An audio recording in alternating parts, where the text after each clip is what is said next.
My son was in agony and needed my kidney. My daughter-in-law told me, "It's your duty. You're his mother." The doctor was already getting ready to operate on me when suddenly my 9-year-old grandson came running into the room and yelled, "Grandma, I'll tell the truth about why my dad really needs your kidney." The entire medical team froze. I'm glad you're here. If you're watching this video, hit the like button, subscribe to the channel, and tell me in the comments where you're listening to my story of revenge from.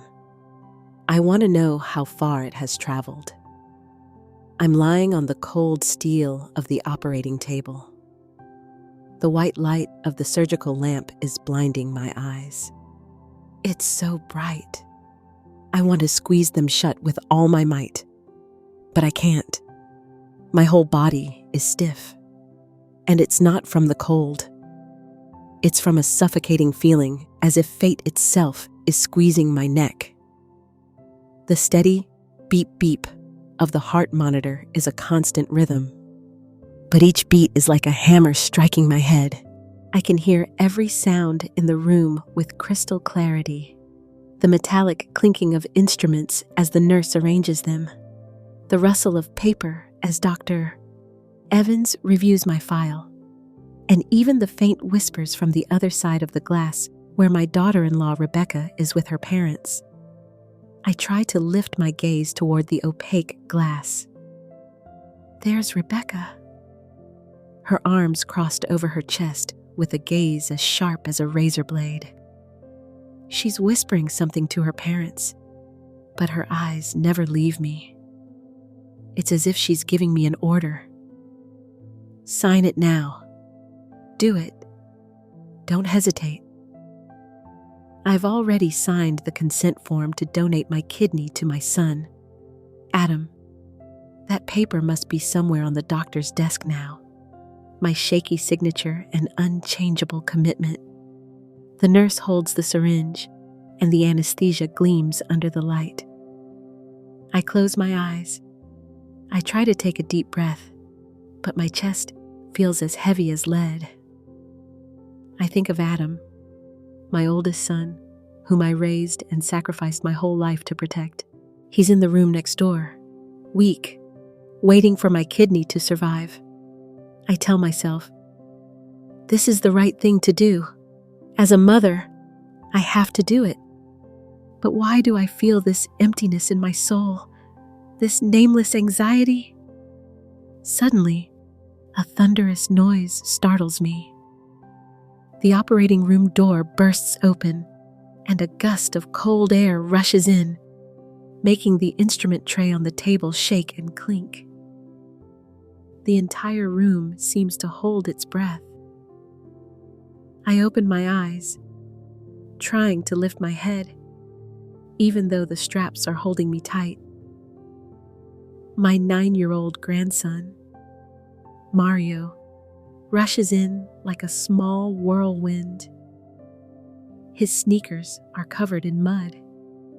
His school uniform is wrinkled, and his little chest is heaving as he gasps for air.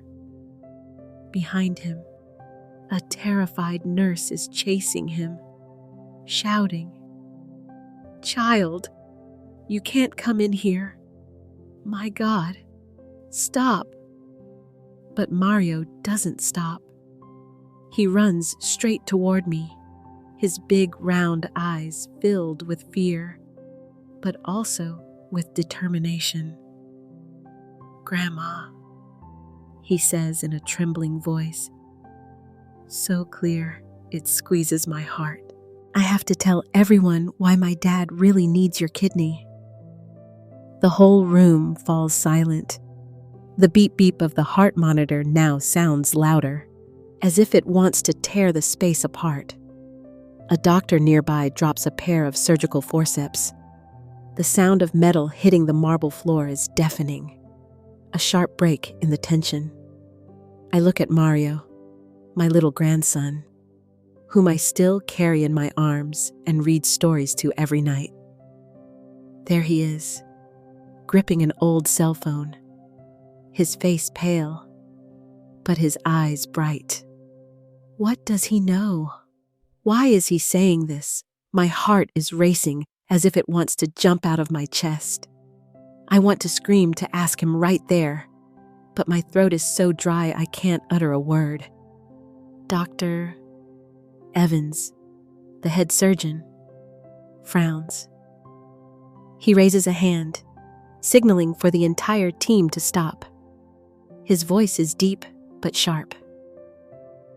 Whatever you have to say it now. I see his gaze pass over me and land on Mario, as if he too is caught in this strange moment on the other side of the glass. Rebecca bangs on the door, making the glass shudder. "Don't listen to him," she shouts in a shrill, almost hysterical voice. "He's just a kid. You'll see." But Rebecca's look is no longer cold. It's trembling with panic, as if a secret is about to be revealed. Mario doesn't look at his mom. He only looks at me, gripping the cell phone in his small hand so tightly his knuckles turn white. He takes a deep breath, as if gathering all the courage in his life. I want to sit up, to hug him, to tell him not to be afraid. But I can't move. I can only look, and in my little grandson's eyes, I see a pain, a truth he's trying to bring to light. In that instant, as the whole room holds its breath, memories of the past flood my mind like an avalanche. Of those days when I thought my family was a closed circle full of love and trust. I remember my old house in Chicago, where every corner smelled of disinfectant. A scent I'd become so used to, I didn't even notice it. I'm 67 years old, but sometimes I feel much older, as if time stole my vitality a long time ago. My husband Joe has been bedridden for more than 10 years. He sits in his old wheelchair, its wheels squeaking every time I push him into the backyard for some air. He hardly ever talks. Only every now and then does he let out a sigh, his gaze lost in nothingness. Once I took his hand and asked him, "Joe, are you tired of this life?" He just blinked without responding. I don't know if he understood me or if I was just talking to myself. That house was my whole world, the place where I raised my two sons, Adam and Brandon. I did everything to get them ahead. I woke up at dawn to go to the market to sell produce. In the afternoons, I'd sit and sew clothes for the neighbors. And sometimes, I'd stay up until midnight to mend torn shirts and deliver them on time. My hands became rough and calloused, my nails always with dirt from digging around in the market. But I never complained. I just wanted Adam and Brandon to have a better life, not to suffer like I did. Adam, my oldest son, was my pride. He was strong, tall. He worked in construction and always came home with a loud laugh. But in recent years, he started to get weak. At first, it was just tiredness. Then, little by little, I saw him pale with sunken eyes, and once I felt a horrible terror when he told me he was urinating blood. I hugged him and asked, "Adam, what's wrong? Son, tell me." He just shook his head and smiled weakly. "Don't worry, Mom. It's probably just from all the hard work. Rebecca, my daughter-in-law, came into our lives like a strange wind. She was beautiful. She spoke sweetly. And at first, I truly believed she was a blessing for Adam. She took care of him diligently. She brought medicine home, watched his meals, and reminded him to take his pills at the exact time. All the neighbors praised me. "You're so lucky, Mrs. Jones, to have such a good daughter-in-law." And I believed it, too. Every time I saw Rebecca give a bowl of soup to Adam, I'd tell myself I was just worrying too much. But sometimes I'd catch her cold, calculating gaze, as if she were hiding something. Once I saw her in the backyard, whispering on the phone late at night in a low but hurried voice. "Don't worry, everything is going according to the plan." I asked her, "Rebecca, who are you calling so late?" She was startled and laughed nervously. "Just a friend. Mom, go back to sleep." Brandon, my younger son, was different. He's 26 years old. He lives a few blocks from my house and works as a plumber and electrician. Brandon doesn't talk much, but every time he came to visit, he'd always bring something to eat. Sometimes some oranges, other times some bread that was still warm. He'd sit next to me fixing the ceiling fan that squeaked or changing a light bulb in the kitchen. Once he looked at me and said in his deep voice, "Mom, don't work yourself to death like this. I don't want to see you exhausted." I just smiled and waved my hand. "I can still handle it. Brandon, you worry about your brother? He needs you more." But Brandon just shook his head, his gaze full of concern. Mario, my little grandson, was my only joy in those heavy days. He's 9 years old and often came to my house with his little backpack on his back. Mario liked to sit in the backyard and play with some plastic cars I bought him at a flea market. He'd tell me stories, innocent tales that sometimes left me frozen. Once he looked at me with his round eyes and said, "Grandma, my mom talks on the phone at night. I heard her say something about some medicine, but I didn't understand." I smiled and ruffled his hair. "I'm sure she was just asking the doctor something for your dad. Don't think so much about it, my boy." But inside, a seed of unease was beginning to sprout. And then one afternoon, everything changed.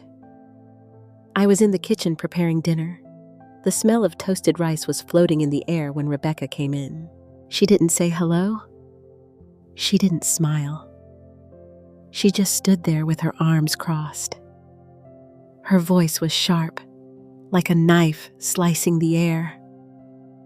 "Mom, the doctor says only your kidney is compatible. It's your responsibility. You have to save him." I froze. The spoon in my hand dropped into the pan with a dull clang. I looked at her, trying to find a bit of warmth in her eyes, but I only saw cold determination, almost a demand. "Rebecca, I know I'll do everything for Adam," I whispered, but my throat felt dry. She nodded as if she had achieved her goal and turned around. Not even 10 minutes passed when Rebecca's parents showed up. They walked into my house as if it were their own. They sat down at the dining room table and said in unison, "That's right. A mother's duty is something you can't run from. This whole family now depends on you." I stood there still with the spoon in my hand, feeling cornered. Adam, who at that moment was propped up in a chair so skinny I almost didn't recognize him, took my hand. His hand was freezing. "Mom," he whispered, "I trust you'll save me." I looked into his eyes, those eyes that, as a child, shone with so much life, and now only reflected exhaustion and pleading. I nodded without being able to say anything, suddenly feeling like the small room had become suffocating. The smell of medicinal herbs from Joe's pot in the corner made me feel like I couldn't breathe. That night, I took Joe his bowl of soup, just like every day. The squeaking of his wheelchair on the concrete floor was a constant reminder that I was carrying this whole family on my shoulders. I put the bowl in front of him. I looked at him, but he just sighed without saying anything. I wanted to tell him to ask him if I was doing the right thing, but he was just there as motionless as a shadow. I went out to the backyard where Mario was playing with his car. He looked up with his bright eyes, but they were full of doubt. "Grandma," he said, "what if someone gets sick because another person is giving them medicine?" I stopped dead in my tracks. My heart skipped a beat. "Why do you ask that?" "My boy," I said, trying to stay calm. But Mario just lowered his head and kept pushing his car without answering.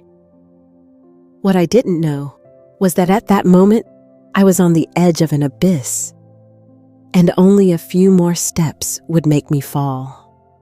The days that followed that afternoon, when Rebecca came to my house and left me no choice, my life felt crushed by an invisible pressure heavier than the suffocating summer heat of Chicago.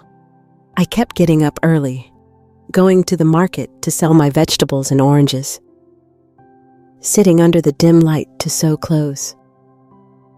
But my soul was no longer at peace. Every step I took, every stitch I made, carried with it a question. Am I doing the right thing? Do I really have to sacrifice myself like this? But then, Adam's pleading gaze, Rebecca's sharp words, and her parents' questioning looks clung to me without giving me a single moment to breathe. The next morning, when the sun was just peeking out, Rebecca was already at my door. I had just finished preparing tea. The scent of spearmint was just beginning to fill the house when she walked in without knocking, without saying hello. "Mom," she said in a voice as firm as a nail. "The doctor says there isn't much time left. If you keep hesitating, he could be in danger."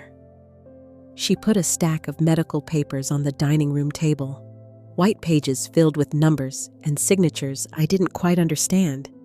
She pointed to each line as if she were teaching a child. "It says clearly here that you are the only compatible one. No one else can save him." I stood there holding the teapot.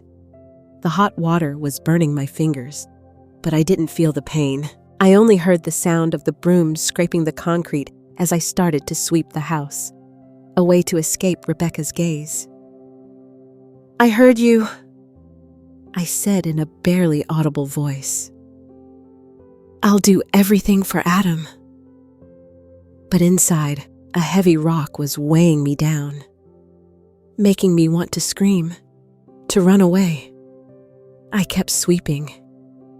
The sound of the broom was like a sad rhythm, trying to drown out Rebecca's words. But she didn't stop.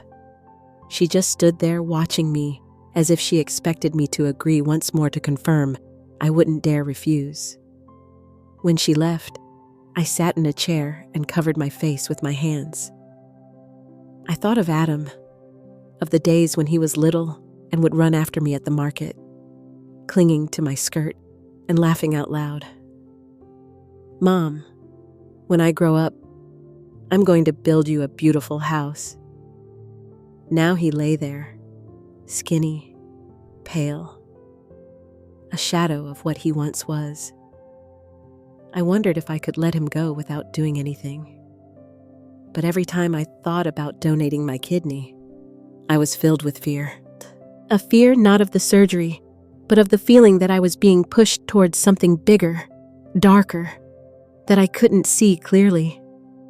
That night, Rebecca's parents came over. They brought a basket of fruit, some mangoes, and some oranges, but they just left it on the table as a mere formality and sat in the two main chairs in the living room as if they owned the house. Her father, Mr. Collins coughed a couple of times and said in a raspy voice, "In my day, parents would sacrifice everything for their children. My grandmother sold all her land to save her son. Now it's your turn. You have to do the same." Rebecca's mother, Mrs. Peterson, nodded with a gaze as sharp as a knife. "If you refuse, this family's honor will be in the dirt. What will the neighbors say? They'll say you don't love your son, that you don't deserve to be a mother." I was sitting there clutching the edge of the table, feeling cornered in a dark corner. I wanted to say something to ask them why all the burden was on me, but I couldn't open my mouth. I just lowered my head and nodded slightly like an automaton. Dinner that night was as heavy as a funeral. Rebecca, with a fake charm, put a piece of chicken on my plate, but her voice was cold. "Mom, save your strength for the surgery." I looked at the chicken on my plate, but I couldn't swallow. Adam was sitting in front of me, his face gaunt and his eyes sunken. He tried to smile weakly. "Mom, I know you'll save me. Just like all the times you saved me when I was a kid." His words were like a stab to my heart. I remembered the days when he had a high fever, and I'd stay up all night wiping him down with wet cloths. Or the times he fell off his bike, and I'd run to bandage his wounds. I was always there. I was always the mother willing to do anything. But this time, why did I feel so afraid Brandon was sitting in a corner of the table, silent as a shadow? He didn't eat. He just stirred the spoon in his bowl of soup, never taking his eyes off Rebecca. I saw his look filled with suspicion, as if he was trying to see through my daughter-in-law's mask. I wanted to ask him, but I didn't dare. The air in the room was thick. The only sound was the clinking of spoons against plates, like hammers on my conscience. After dinner, Rebecca got up and personally took Adam's plate to the kitchen to wash it, not letting anyone else touch it. She did it quickly, but I noticed her checking the plate very carefully, as if she was afraid someone would see something inside. That night, I couldn't sleep. Lying in my old bed, I listened to the tick-tock of the clock on the wall. Every second, a reminder that Adam's time was running out. I got up and walked down the hall to get a glass of water. Then I heard whispers from Adam and Rebecca's room. I stopped, standing in the dark, holding my breath. Rebecca's voice was low but clear. "Yes, after the transplant, we'll have all the data. Don't worry, she won't dare refuse." I stood there, my heart pounding. My hands were trembling so much I had to lean on the wall so I wouldn't fall. Data. What were they talking about? I wanted to knock on the door, confront her. But right at that moment, Rebecca opened it. She was startled to see me and then smiled falsely. "Still up, Mom?" "I was just calling to ask about his medicine." I nodded and turned away, but I felt as if thorns had been plunged into my heart. Rebecca's smile, her voice, everything was false, like a mask hiding something terrible. In the days that followed the tense conversation with Rebecca and her parents, I felt like I was living in a foggy dream where everything familiar was becoming strange and terrifying. I continued with my daily tasks, going to the market to sell, sewing clothes, feeding my husband Joe. But every action was mechanical, soulless. My heart was heavy, as if a black cloud hung over my head, and Rebecca's words, Adam's pleading gaze. They spun in my mind without giving me a second of peace. But then one afternoon, when Mario, my 9-year-old grandson, came over, the first crack appeared in the wall of trust I was trying to keep standing. Mario came in with his sneakers stained with mud and his little hands still sticky from art class paint. He left his old backpack in a corner, sat on the floor, and took out the plastic car I had bought him at the flea market last year. I looked at him, trying to smile, but my mind was in a jumble. Mario had always been a little light in my dark days, with his innocent stories and his crystalline laugh. But that day, he didn't smile. He pushed the car back and forth on the floor with a lost look. And suddenly, he lifted his head and stared at me. "Grandma," he said in a low but clear voice. "What if my dad isn't sick because of life, but because someone is giving him medicine on purpose?" I was startled as if I had been slapped, as if the spoon in my hand almost fell, but I managed to hold on to it, trembling. "Why do you say that, Mario?" I asked, trying to keep my voice calm, but my heart was pounding. I looked into his eyes, so clear but full of a worry that seemed too big for his age. Mario didn't answer right away. He lowered his head and kept playing with his car, but I saw him clench his hand as if he were holding something back. I wanted to hug him to ask him more, but I only managed a nervous laugh. "You're thinking too much, my boy. Your dad is sick, and the doctors are curing him." But my smile was forced, and Mario didn't return it. He just looked at me. He got up silently, took his backpack, and ran back to his house. Mario's question was like a stone thrown into a calm lake in my heart, creating ripples of doubt. I stayed there in my small kitchen, looking at the vegetables on the table, but unable to concentrate. I thought of Adam, of the bottles of pills Rebecca always brought, of how she controlled everything related to my son. I told myself I was probably imagining things. Rebecca was Adam's wife. She loved him. She wouldn't hurt him. But deep in my heart, I knew something wasn't right. That afternoon, Brandon came with his toolbox, saying he was going to fix the kitchen light that had been flickering the night before. I watched him climb the ladder, twist and tighten things, and the light from the new bulb lit up the whole kitchen. But then, as he came down with the old light bulb in his hand, Brandon looked at me with an unusual seriousness. "Mom," he said in a low voice, almost a whisper. "My sister-in-law is acting very strange. I saw some unlabeled pill bottles in my brother's medicine cabinet, and she hides them very well." I was startled, and the plate I was washing in the sink fell, splashing water on my blouse.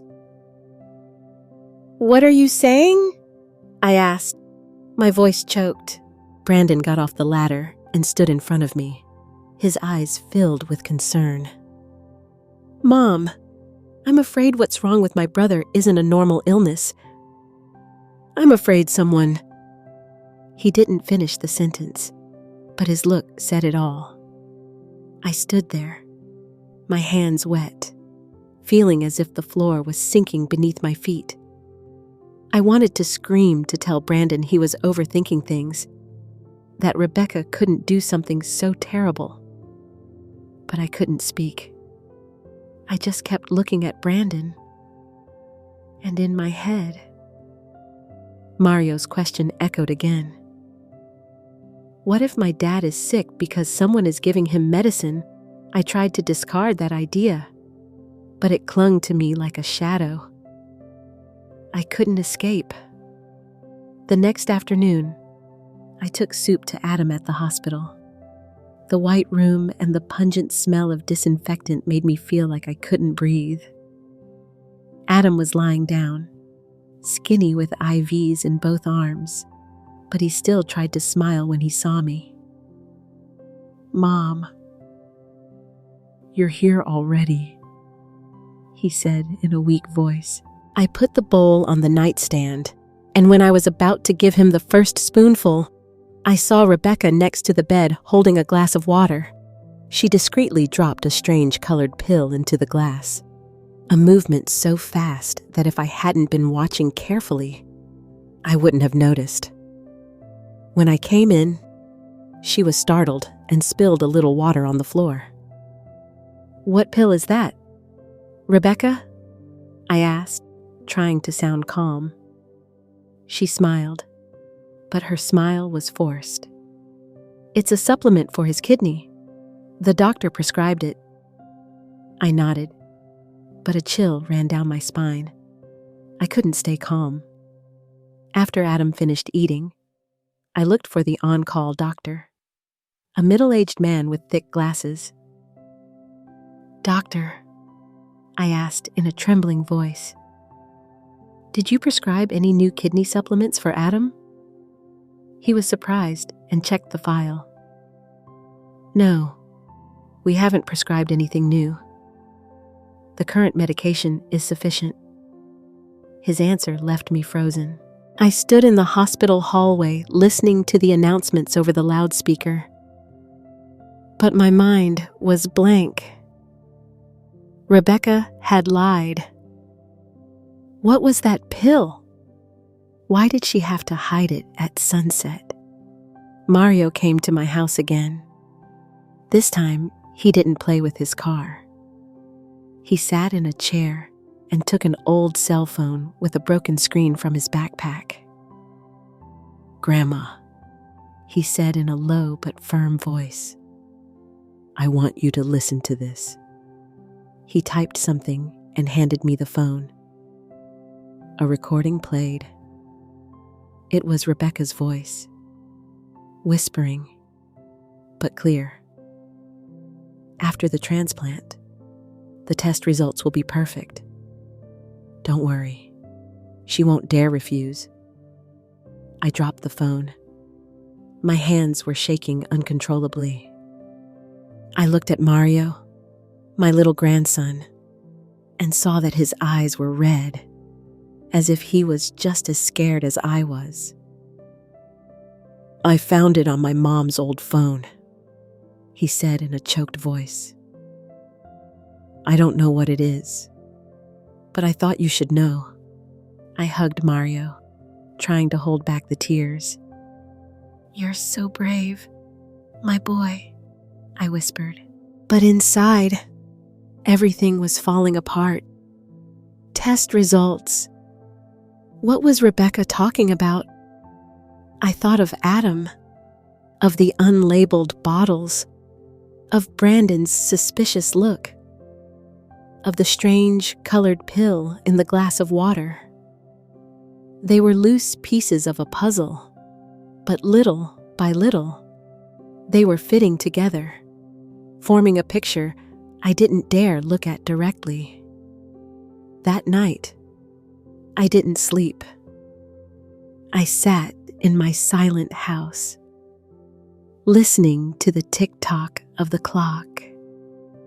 Every second, a reminder that Adam's time was running out.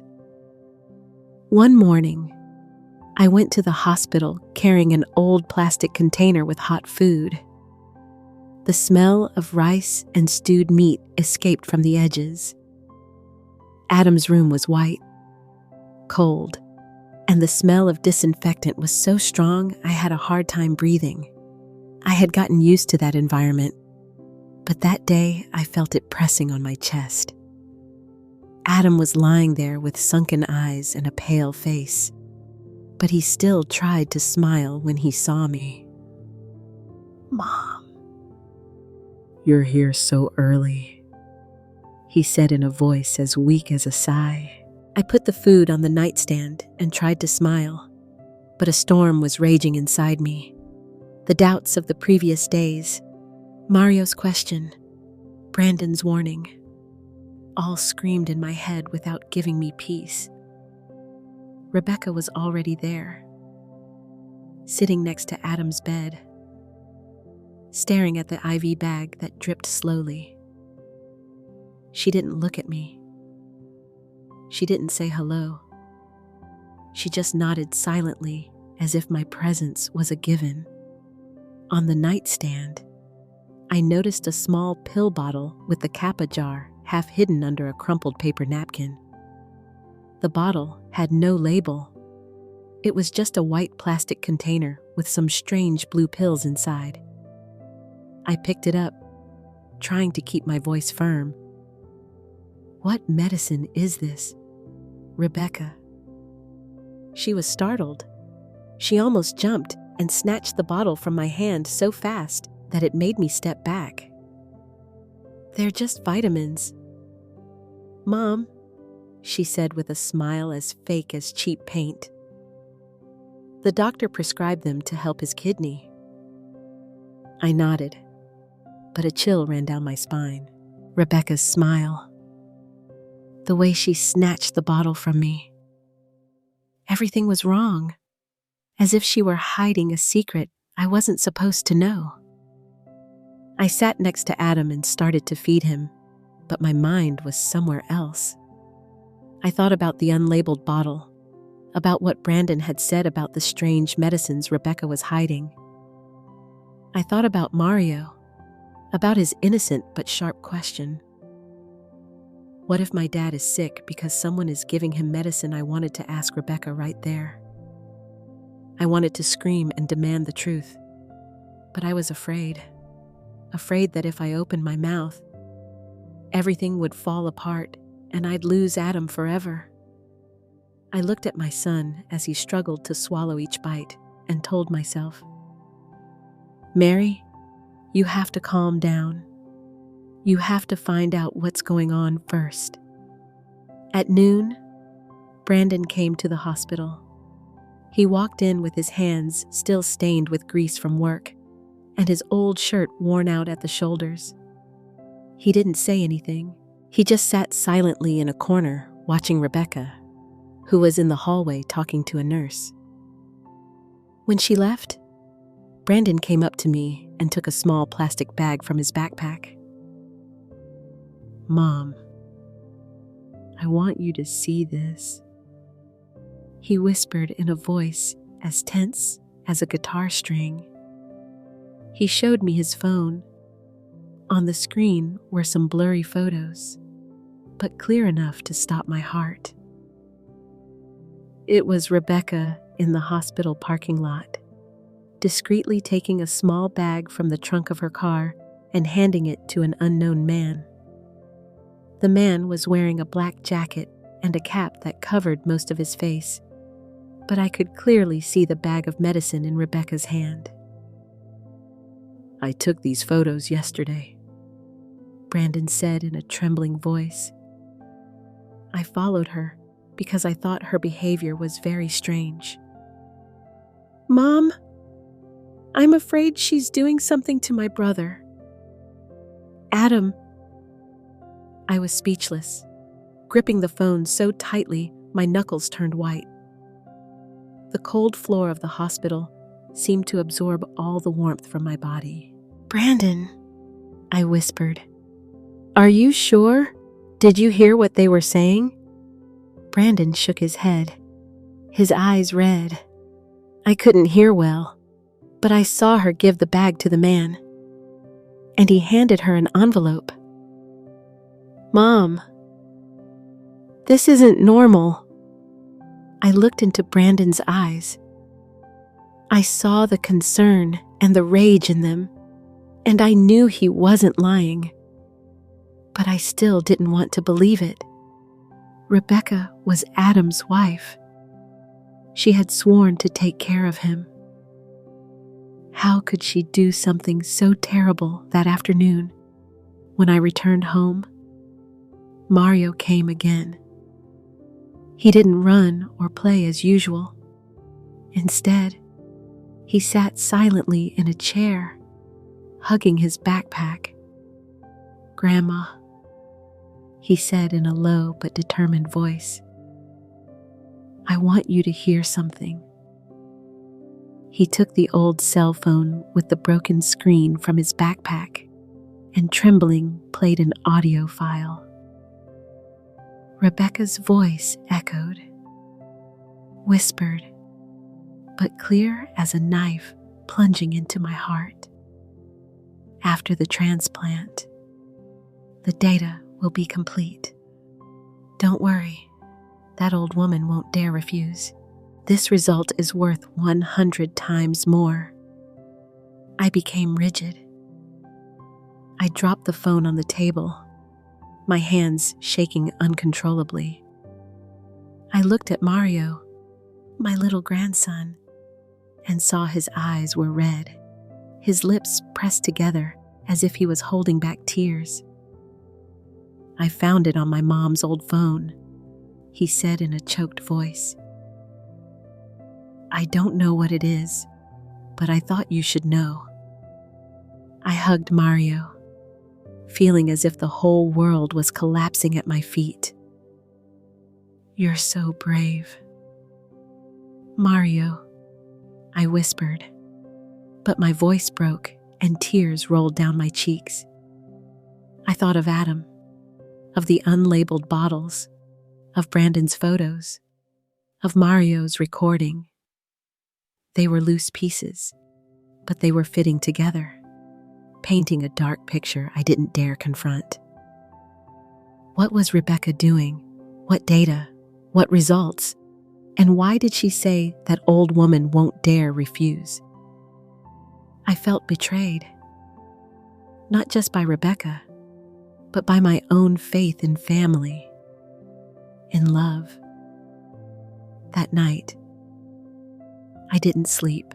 I sat in my silent house, listening to the sirens of an ambulance in the street, the red and blue lights flashing through the window like cuts in my soul. I thought of Adam, of how he was getting weaker every day, of the strange medicines, of Rebecca's calculating whispers. I thought of Brandon, of the suspicion and worry in his eyes, and of Mario, the 9-year-old who had bravely brought me the truth. I held my head, feeling like my brain was going to explode. I wanted to run to the hospital, confront Rebecca, scream, and demand an explanation. But I was afraid that the truth was even more horrible than I imagined. Afraid I wouldn't have the strength to bear it. I got up, went out to the backyard, and looked at the pale moonlight. I thought of Joe, my silent husband, who could only sit and watch everything.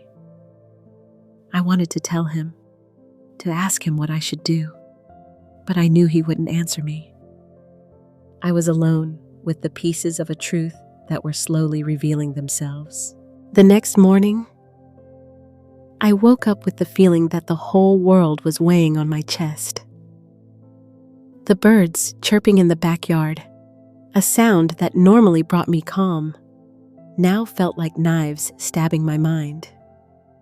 I knew today was the day the hospital would make the final decision about Adam's kidney transplant. The clues Mario and Brandon had given me, the recording, the photos, the unlabeled bottle, they kept spinning in my head, but I didn't dare face them. I was afraid that if I dug deeper, I would find a truth I couldn't bear. I just wanted to save Adam, to see my son healthy again, even if the price was a part of my body. But deep down, I knew things weren't that simple. The hospital scheduled me for noon. I entered a small meeting room where Dr. Evans was already waiting for me. He spread the lab results on the table, white sheets filled with numbers and graphs I didn't understand. Mrs. Jones, he said in a grave but firm voice. We have reviewed everything thoroughly. You are the most compatible person to donate your kidney to Adam. If we don't proceed soon, his life will be in danger. I sat there, clutching the edge of my blouse, my head buzzing as if I had a swarm of bees inside. I understand, I whispered, but my voice was so low, I doubted if he had heard me. Dr. Evans looked at me, and his expression softened. Do you need more time to think about it? He asked. I shook my head, not because I had already decided, but because I felt I had no other way out. Rebecca, her parents, and even Adam, they were all counting on me, and I couldn't let my son die. Through the glass of the door, I saw Rebecca standing there with her arms crossed. Her gaze, as sharp as ever, gave a nod to her mother, Mrs. Peterson, as if she were sure I wouldn't dare refuse. That gesture gave me a chill, as if they were playing a game of chess and I was just a pawn. I wanted to get up to yell that I knew about the bottle, about the recording, but I couldn't. I just sat there feeling trapped in an invisible cage with no escape. That evening, I gathered the whole family in my small house. The living room was crowded. The yellowish light of an old bulb reflected on the worn-out walls. I put a teapot on the table. The scent of spearmint couldn't disperse the heavy atmosphere. Rebecca's parents, Mr. Collins and Mrs. Peterson, sat in the center, occupying the two best chairs as if they were the owners. Rebecca sat next to them, her hands clasped, giving me a sidelong glance as if to make sure I wouldn't back out. Adam was lying on a sofa, his face pale and his breathing weak. Brandon was leaning against the wall, silent, but his eyes were red, as if he was holding back a fury about to explode. Mario was huddled in a corner, hugging his small backpack, his eyes filled with distress. I took a deep breath. My hands trembled as I set the teapot down. I've made a decision, I said in a trembling voice, but trying to sound firm. I'm going to donate my kidney to Adam. The room exploded like a bomb. Mrs. Peterson clapped and said in a shrill voice, That's a real mother. I knew you wouldn't disappoint this family. Rebecca covered her face. Tears were streaming, but I saw how she clenched her fists as if she were acting in a play.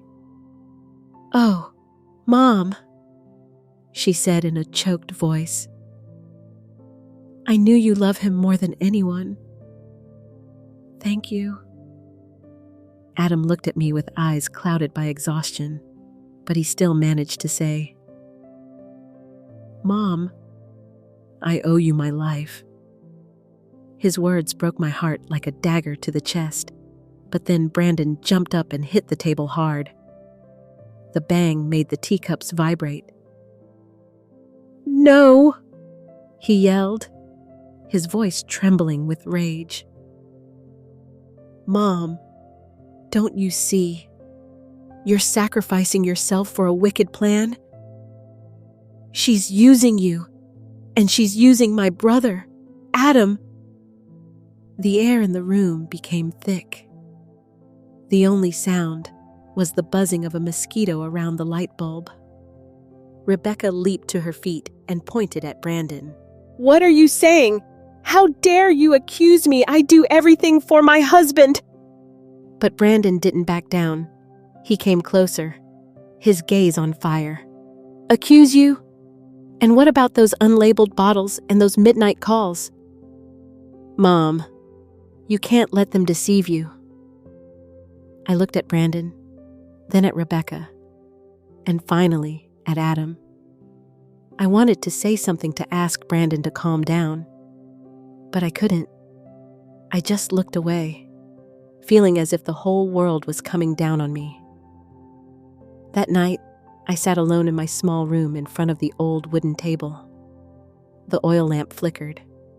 Its dim light illuminated the trembling words I was writing in my will. I wrote that the little house would go to Brandon and some of my few valuables to Mario. Every stroke was like a cut in my soul. I didn't know if I'd survive the operation, but I wanted to be prepared to leave something for those I loved. Joe was sitting motionless in his wheelchair in a corner, watching me with his lifeless eyes. I saw his hand tremble as if he wanted to say something but couldn't. I looked at him, and tears rolled down my cheeks. Joe, I have to do it right. I have to save Adam. He didn't answer. He just blinked, and 2 tears fell down his gaunt cheeks. I folded the will and put it at the bottom of an old wooden box where I kept memories of my wedding. Outside, the rain poured, mixing with the sound of my own sobs. Early in the morning, when the sky was still dark and the fog clung to the little streets leading to the hospital, I was lying on a gurney in an ambulance. I was clutching a small fabric bag with a change of clothes and an embroidered handkerchief I'd had since my wedding day. The ambulance siren howled, but I no longer paid attention. The streetlights filtered through the window, blurred like my broken dreams. I closed my eyes and tried to breathe, but my chest felt heavy. Today was the day I would donate my kidney to Adam, my son. I had already decided. I had written my will. I had prepared myself mentally, but my heart was still in knots, as if I were entering a nightmare I couldn't wake up from. When the ambulance stopped, a nurse pushed the gurney down an endless hospital hallway. The screeching of the wheels on the tiled floor was like a hammer hitting my head. Rebecca was walking right behind me. Her steps were light but firm, like those of a guard. "Don't worry, Mom," she said in a low but sharp voice. "After the surgery, everything will be fine." I looked at her out of the corner of my eye and saw a flash of triumph in her eyes, as if she had already secured her victory. Her smile gave me a chill, not from cold, but from the feeling that I was being led into a plan where I was just a pawn without a will. At the reception, Rebecca's parents, Mr. Collins and Mrs. Peterson, were already there. They were dressed up. Mr. Collins in an old but well-ironed suit, and Mrs. Peterson in a bright red dress, as if they were coming to a big event and not to a surgery. They took Rebecca by the arm and greeted the doctors with an exaggerated friendliness, as if they had known each other all their lives. I heard Mrs. Peterson laugh loudly as she said to a young doctor, "Thank you for all your support, Doctor. We won't forget this favor." I stood there, clutching my fabric bag, feeling like a stranger in my own story. Adam had already been taken to a waiting room. They allowed me to see him before I went into the operating room. The small room was cold, and his skinny arms were full of IVs. His face was pale, his eyes sunken. But when he saw me, he tried to smile weakly. "Mom, thank you," he whispered, his voice broken by exhaustion. I took his hand. It was freezing, and I felt like crying. "Adam, I'll do everything to make you get better," I told him, but my voice trembled as if I were trying to convince myself. I looked into my son's eyes. I saw an absolute trust in them and wondered, "Am I doing the right thing?" Or am I risking my life for something I don't fully understand? Suddenly, Brandon came running in with his hands still stained with grease from work. He was gasping. His shirt was soaked with sweat, as if he had run a long distance. "Mom, don't do it," he said, almost pleading as he grabbed me by the shoulders. "I beg you, don't donate the kidney. Something isn't right." I looked at Brandon. I saw his red eyes filled with rage and concern. I wanted to tell him that I had already decided that I couldn't let Adam die. But the words wouldn't come out. I just put my hand on his, squeezed it gently, and let the nurse take me away. Brandon was left there powerless, shouting behind me, "Mom, listen to me." But I didn't turn around. I didn't dare turn around because I was afraid that if I looked into Brandon's eyes, I would fall apart. The hospital hallway was long and cold. The smell of disinfectant was so strong, it made me nauseous. An impersonal voice sounded over the loudspeakers. "Operating room number 3. Prepare for kidney transplant." They took me to a changing room where a nurse put a cap and a mask on me. The cold blue gown they put on me was a reminder that I was about to lose a part of my body. I looked at myself in the mirror. I saw my gaunt face, my eyes surrounded by dark circles. I asked myself, "Mary, what are you doing? Are you sure this is the right thing to do?" But then the image of Adam in the hospital bed appeared in my mind, and I gritted my teeth and went on. As I walked down the hallway, I saw Rebecca and Mrs. Peterson standing by a glass window talking to an unknown man.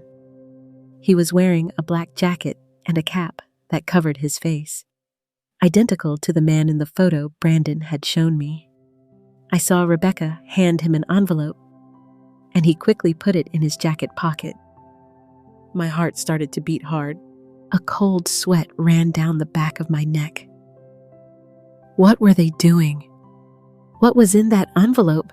I wanted to stop, to scream and demand an answer. But the nurse took my arm and led me into the operating room. Inside the operating room, the white light shone directly into my eyes, so bright I had to squint. Dr. Evans was there, his face serious but calm. "Everything is ready, Mrs. Jones," he said in a grave voice. "Just relax." I nodded, but my body was stiff. The nurse placed electrodes on my chest, and the heart monitor's beep-beep was constant, but each beat was like a warning. Rebecca appeared on the other side of the glass. She pressed her face against the window and made a sign to sign quickly toward the papers another nurse was holding. I took the pen, trembling. The ink ran on the paper. When I signed, I felt as if I were signing my own death sentence. I looked at my blurred signature. I thought of the will I had written the night before of Brandon, of Mario, and I wondered, will this be the last time I'm conscious? Just as the doctor was getting ready to inject the anesthesia, my heart was beating furiously. A cold sweat was soaking my back. I closed my eyes. I tried to breathe, but images of Adam, Brandon, Mario, and Rebecca were spinning in my head. I thought of Mario's recording of the unlabeled bottle of Brandon's photo. I wanted to stop it all, but I couldn't. I had come too far. I had signed. I had entered this room. I could only lie there, waiting with a fear that was drowning my heart. But then, just as the nurse was about to inject the anesthesia. A crash made the whole room tremble. The door burst open. The screech of the hinges ripped the air. All the doctors and nurses were startled. Some turned around abruptly with panic in their eyes. Mario came in like a small whirlwind. His sneakers were still stained with mud. His school uniform was wrinkled, and his little chest was heaving as he gasped.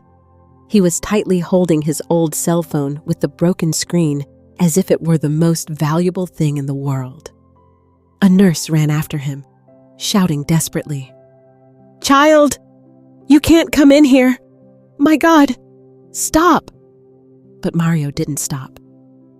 He ran straight toward me, his big round eyes filled with fear, but burning with a determination I had never seen in a child. "Grandma," he said in a trembling voice, but so clear it froze everyone in the room. "I have to tell everyone why my dad really needs your kidney." His words were like a bomb that exploded in my head. I held my breath. My heart seemed to stop. The operating room fell into an absolute silence, broken only by the beep-beep of the heart monitor, which now sounded louder, as if it wanted to shatter the stillness. A nearby doctor dropped a pair of surgical forceps. The metallic sound against the marble floor was deafening, a sharp cut in the tense air. Dr. Evans, the head surgeon, raised a hand, signaling for the entire team to stop. He frowned, but his voice was calm and firm. "Let the boy speak. Whatever you have to say it now." I looked at Mario. I saw his little hand gripping the cell phone, his face pale, but his eyes bright, as if he were carrying the weight of the world on his shoulders. "Get out! Through the glass!" Rebecca banged on the door furiously, making the glass resound. "Don't listen to him!" she shouted in a shrill, almost hysterical voice. "He's just a kid. You'll see." But Rebecca's gaze was no longer icy cold. It was trembling with panic, as if the secret she had tried so hard to hide was about to come to light.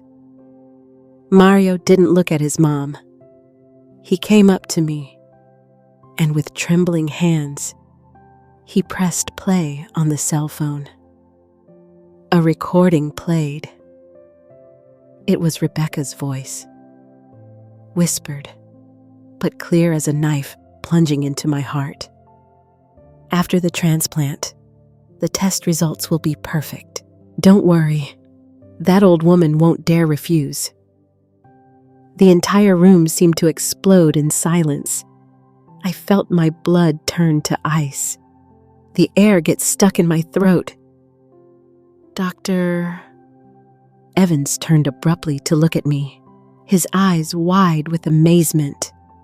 "Stop," he ordered in a voice as sharp as a scalpel. "Stop all preparations right now." A nurse quickly withdrew the syringe. The others stood motionless, not daring to move. Rebecca, on the other side of the glass, let out a scream and hit the door. "It's not true. She made it all up. This child is being manipulated." But her voice broke as if even she didn't believe her own words. I looked at Mario and saw him burst into tears, but he was still clinging to the cell phone as if it were the last piece of evidence to save me. "I have a video, too," he said. His voice choked. "It's when my mom and grandparents are talking about selling medicines." He played a video and the image appeared on the small screen. Rebecca and Mrs.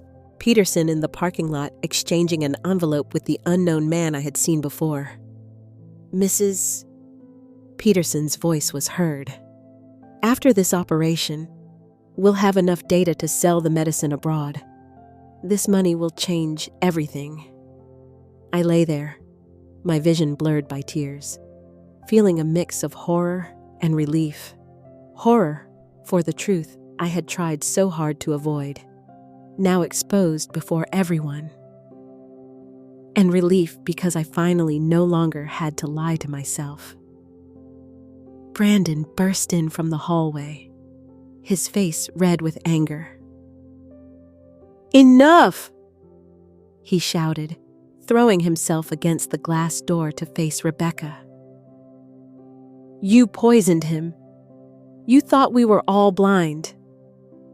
Before anyone could react, Brandon raised his hand and slapped Rebecca. The dry sound echoed down the hallway, making Mrs. Peterson's scream, "How dare you hit my daughter!" But Brandon didn't stop. He pointed at Rebecca, his voice trembling with rage. "What medicines have you been giving him? What did you do to my brother Adam?" Rebecca put a hand to her cheek. Tears were streaming down her face. But in her eyes, I saw no regret. Only the panic of someone who has been discovered. "You're crazy," she yelled, turning to Dr. Evans. "Don't listen to them. They're slandering me." But Dr. Evans didn't answer. He turned pale and addressed a nurse. "This is no longer a surgery. It's a crime scene. Call the police now." A nurse ran out while the others stood there looking at each other in confusion. I lay there, feeling the world crumble. Tears were rolling down my cheeks, but I didn't wipe them away. I looked at Mario, my little grandson, who had bravely burst into the operating room to save me. I looked at Brandon, my younger son, who had tried to protect me at all costs. And I thought of Adam, my son, who lay in the room next door, not knowing that the wife he trusted had betrayed him. I stayed there, letting the tears flow, letting the truth seep into every fiber of my being. In that moment, I understood that everything had changed. The truth had burst out like a door being knocked down, and nothing could hide it now. The operating room, which had been cold and silent before, had become a chaotic battlefield.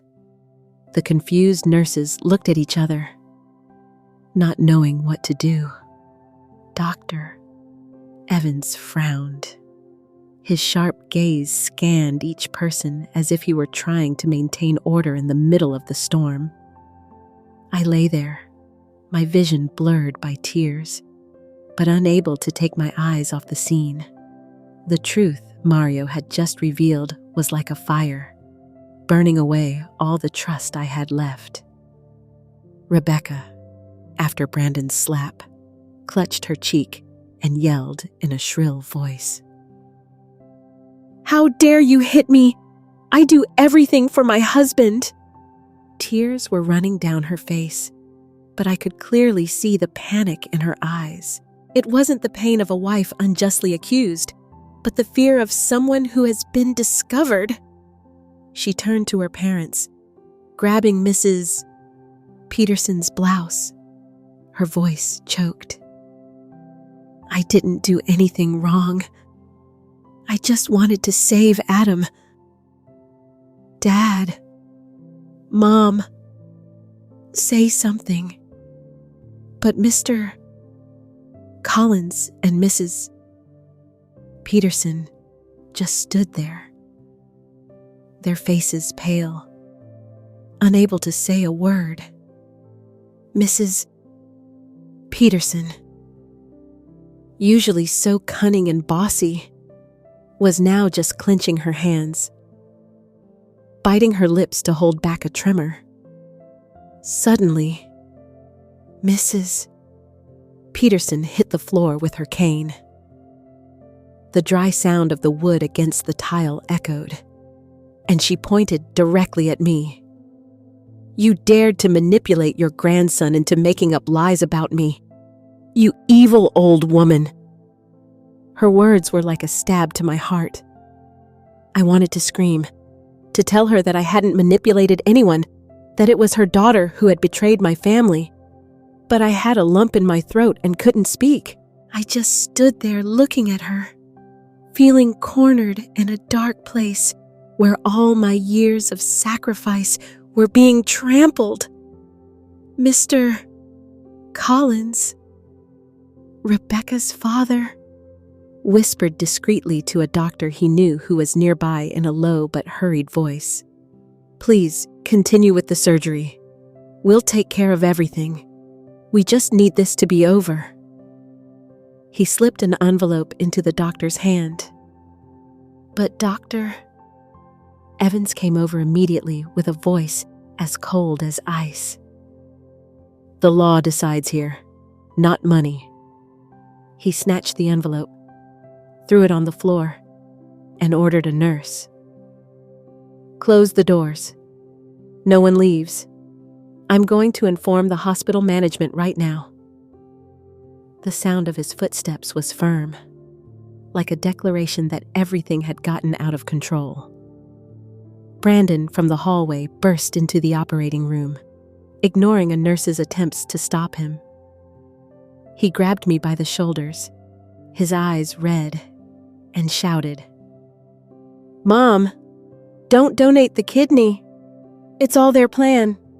She poisoned my brother. Don't you see?" Adam Brandon's voice trembled, full of rage and pain. I looked into his eyes and saw the desperation of a son trying to protect his mother. I wanted to say something, to comfort him, but I couldn't.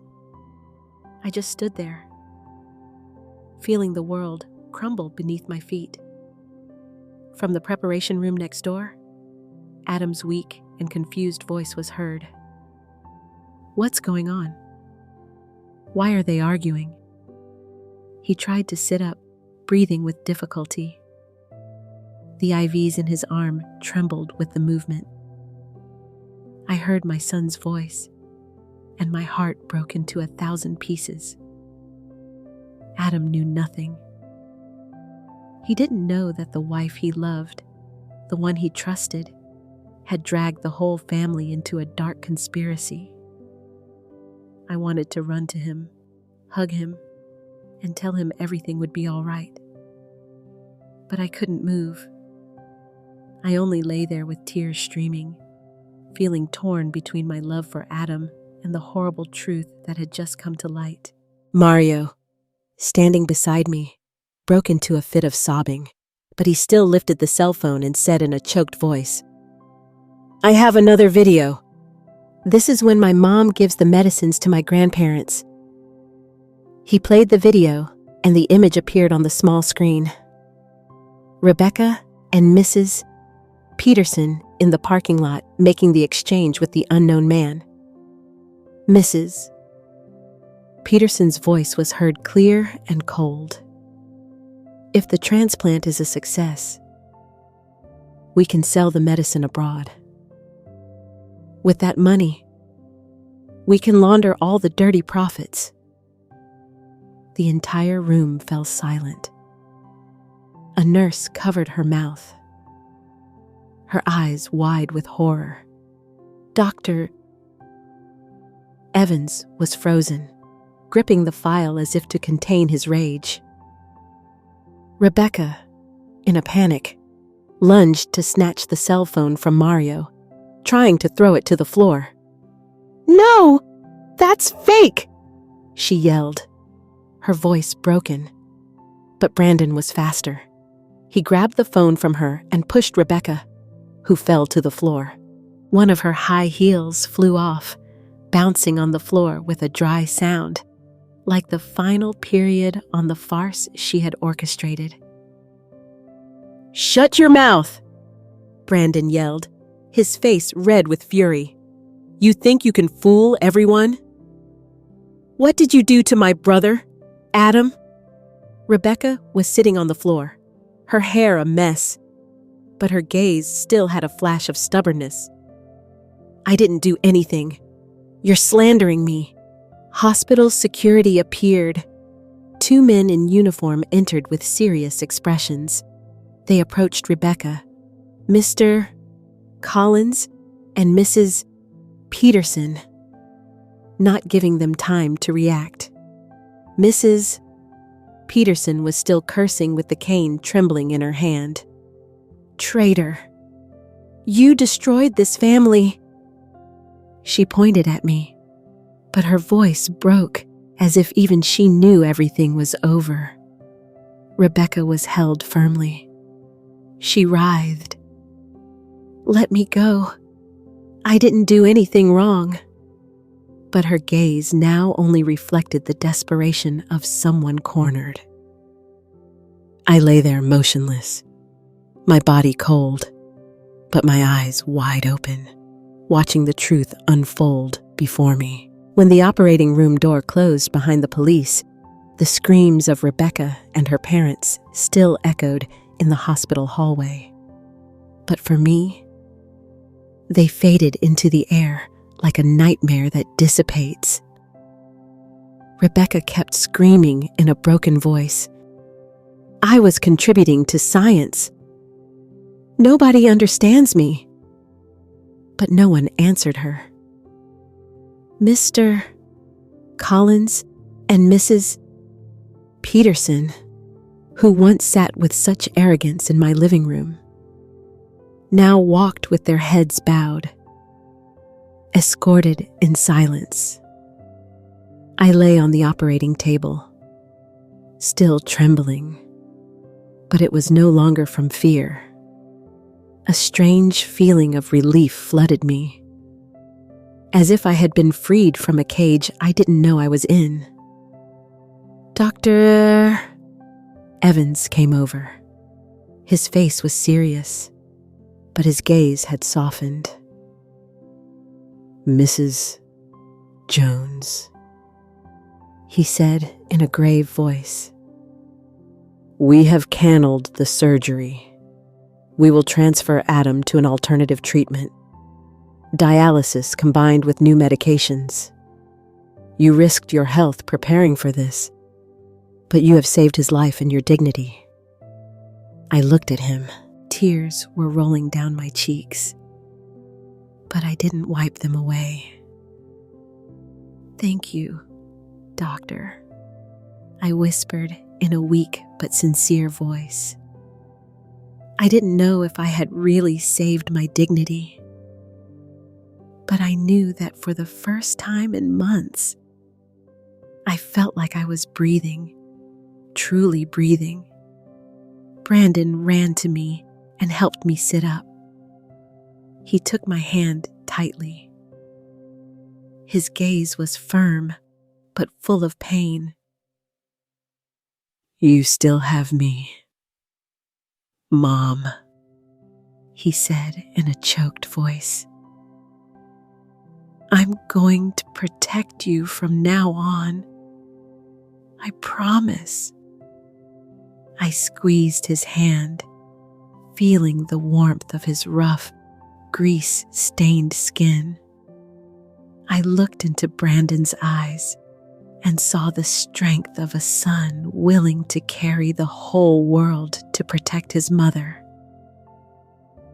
You're my pride, son, I whispered, and the tears fell again. Brandon didn't say anything. He just hugged me tightly. And in that hug, I found some comfort in the middle of the ruins of my family. Adam was transferred to a recovery room. When I entered, he was lying down, his face pale and the IVs still in his arms. He looked at me with red eyes and asked in a weak voice, Mom, is it true that everything my wife did was to harm me? His question was like a stab to my heart. I went over, sat on the bed beside him, and hugged him. My tears fell, wetting his hospital gown. "Oh, Adam, my son," I said in a choked voice. "I don't know where all this started, but I promise I won't let anyone hurt you anymore." Adam lowered his head. Tears rolled down his skinny cheeks. "Mom, I was wrong," he whispered. "I didn't protect you, and I let you suffer too much." I hugged him tighter, feeling that in the world, it was just the two of us clinging to each other in the middle of the storm that had just passed. In the following days, the newspaper started covering the news. Drug trafficking ring busted at local hospital. The headline screamed. They wrote about a group of doctors and pharmacists involved in which Rebecca, Mr. Collins, and Mrs. Peterson were key players. They had been testing illegal drugs on patients like Adam, using the kidney transplant as a Smoke OKC screen to collect data for an international organization. Reading those words filled me with horror and pain. I thought of Rebecca, of the times she served me food, of her sweet words that I now knew were false. I thought of Adam, of the months he suffered without knowing that his own wife was putting him in danger. Adam began his dialysis and medication treatment. His health improved slowly but steadily. One afternoon, he took my hand, lowered his head, and said in a choked voice, "Mom, I was blind. I trusted Rebecca and almost let you lose everything." I stroked his head like I used to when he was a child and told him, "Son, what's important is that you're still here. That's all I need." But in my heart, a scar had formed, not just from Rebecca's betrayal, but because I had let myself be led to the brink between life and death without asking questions. I went back to my little house where Joe was still motionless in his wheelchair. I sat beside him and told him everything from Mario's recording to the scene of Rebecca being handcuffed. I don't know if he understood everything, but when I finished talking, I saw him blink, and 2 tears rolled down his gaunt cheeks. I took his hand, squeezed it, and for the first time in years, I felt a small response from him. A weak squeeze, as if he were trying to tell me he understood. I burst into tears, not from pain, but because I knew that despite everything, I still had him. I still had my family. Mario became the little hero of the neighborhood.